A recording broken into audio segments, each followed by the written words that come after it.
kunnafoni min bɛ di nanzarakan na o bɛna yɛlɛma aw ye todunkan na a bɛna lase aw ma seeru sila maraka faama fɛ sabula kunnafoni sɔrɔbaliya o ye kunnasiri ye. Maraka faama ka journal banbara bɛna lase aw ma ka sababu ɲuman kɛ malizoom.net ye. Maraka faama i bisimila bi kunnafoniw bɛ cogo di? Kunnafoni sɔrɔbaliya o ye kumasiri ye ka ɲɛɲini k'a lase aw ma o ye anw ka baara ye. Radio Benga lamɛnjɛkulu assalamu alaikum. Bi ye araba ye avril kalo tile 17 sanba 2019 kunnafoni labɛnna fasirijɛkulu maaw fɛ a bɛna lase ne Seyidu Sila maraka faama fɛ Ibrahim Lam k'ale to suya kɔlɛ la. Kunnafoni bakurubaw filɛ.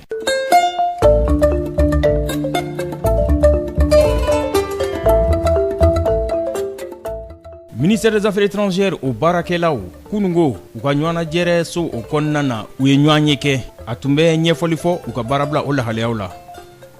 Cour d'assises Bamako ale kɔnɔna na san 2018 ka taa bila 19 na o ɲɔgɔnnajɛrɛ kiriko o lahalayaw kan o baara o daminɛna ntɛnɛndonya tɛmɛlen.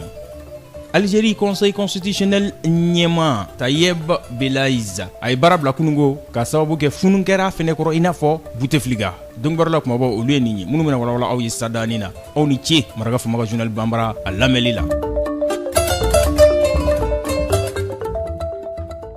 An y'a fɔ sisan affaires étrangères o baarakɛlaw kunungo u ye ɲɔgɔnnajɛrɛ kɛ u ka ɲɔgɔnnajɛrɛ so o kɔnɔna na u tun bɛ ka ɲɛfɔli kɛ u ka ɲinifɛnw olu lahalayaw kan u ka baarabila o hukumu kɔnɔna na n'o bɛ heure 96 baɲango a bɛ o kofɔ u ko nin sɔnnadonjɛkulu de ma ko syndicat libre des travailleurs du ministère des affaires étrangères SITA ye nin ye sɔnnadonjɛkulu ye mun ko fɔle ka laɲini ka sabati. Secrétaire général adjoint Djibril Dansogo ale ko olu ni gouvernement ye sigi ka kuma daminɛ tile kelen dɔrɔn yanni u ka baarabila o ka dabɔ. A ko ɲinifɛn belebele ye 3 ye. 2 gouvernement sɔnna o ma 3nan gouvernement o ma sɔn o ma dɛ. O de ye ko corps diplomatique ni ani consulaire olu ka projet ko ka o adopter ko gouvernement ma sɔn o ma. Jamana ka nɔbilama sigi ka fɔ o kɛnɛ kan ale y'a jira k'a fɔ ko kɔni ni jamana sariya sunba ko o ɲinifɛn ni o tɛ taa. Djibril Dansogo ale ko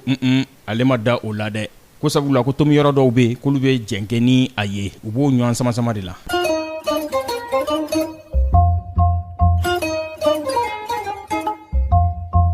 Cour d'assises Bamako ale tɔgɔ la san 2018 san 2019 kiriko lahalaya la o baaraw daminɛra ntɛnɛndonya tɛmɛlen u y'a jira k'a fɔ jalaki sɛbɛn minnu bɛ yen n'an ko ma affaire o ye 92 ye tɛgɛkɔni sin bɛ maa hakɛ min na maa 121 baɲango juge kan k'olu de ka kow larawe k'olu kiiri minnu kan ka kiiti olu bɛ kiiti. U ko n'i y'a ko dogodogo ɲɛ yɛrɛ lajɛ 88 olu kɔni jalaki belebele ye olu ta ye u ko jalaki minnu binnen don o ye jolibɔn maa fa maa jogi maramafɛn ani falifɛn kɛ maa kɔnɔ fɔ ka taa se masa faga ma ko olu n'a ɲɔgɔnnaw o jalaki olu le binnen b'u kan ko den faga b'a la wa jamana taabolo olu darakiliw b'a la kulusi jalalakulo den tanu na olu b'a la suyɛliw b'a la ani sɛbɛnba yɛlɛmaw olu b'a la fɔ ka taa se mugujugu cila jatigɛ walekɛba olu ka jugujuguyaw olu b'a la fɔ ka taa se kuma yɛlɛmafɛnw olu feereli olu b'a la ani maa feere yɛrɛ o bɛɛ lajɛlen b'a la olu kiiriw de bɛna kɛ minnu kan ka kiiti olu bɛ kiiti.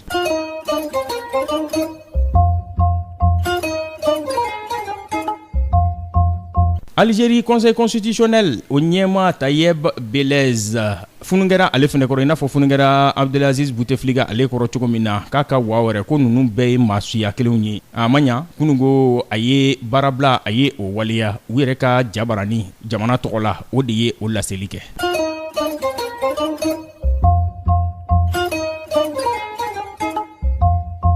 L'Américain jamana États-Unis u y'a jira kunungo k'a fɔ k'olu labɛnnen do ka Sudan jamana k'o sama ka bɔ u ka sɛbɛn cɛjugu sanfɛ u tɛ fɛ maa minnu n'u ka jɛko ma o sɛbɛn in dɛ k'u labɛnnen do ka Sudan sama ka bɔ o la ko ka sababu kɛ ko a bɛ ka mugujugu cila jatigɛ wale kɛ bɔ k'a bɛ k'olu kɔrɔ don. Sudan jamana hakili jiginna Umar El Bashir ale tun y'o ɲɛmaa ye kabini san 1989 coup d'état dɔ senfɛ san 30 fanga kɔfɛ ale ka fanga dankarila o la wolomasiri taabaw olu fɛ jamanadenw olu ka funu kɔfɛ k'a fɔ ko buru sɔngɔ yɛlɛnna n'o nana laban k'u tɛ fɛ k'ale yɛrɛ y'u ɲɛ la. Ni ne bɛ dan sigi bi laseliw la min labɛnna fasirijɛkulu maaw fɛ ka lase ne Seyidu Sila maraka fanba fɛ Ibrahim Lam k'ale to suya kɔlɛ la ni Ala man ka jɔnya joona sini an na ɲɔgɔn sɔrɔ kunnafoni kuraw k'olu lase aw ma kunnafoni sɔrɔbaliya o ye kumasiri Ala k'an n'o cɛ janya n'a b'a fɛ ka segin ka maraka fanba ka journal banbara lamɛn a bɛ taa malizoom.net ale sanfɛ www.malizoom.net maraka fanba ka journal banbara ka kunnafoni jatara ka laselibaw an n'a bɛɛ lajɛlen ye ne b'aw fɔ ka wale ɲuman dɔn k'a fɔ aw ye a k'an bɛɛ sini ni Ala subahanahu wa taala n'a jɛna n'a ye. Maraka fanba ka bi journal banbara lasera aw ma ka sababu ɲuman kɛ malizoom.net ye.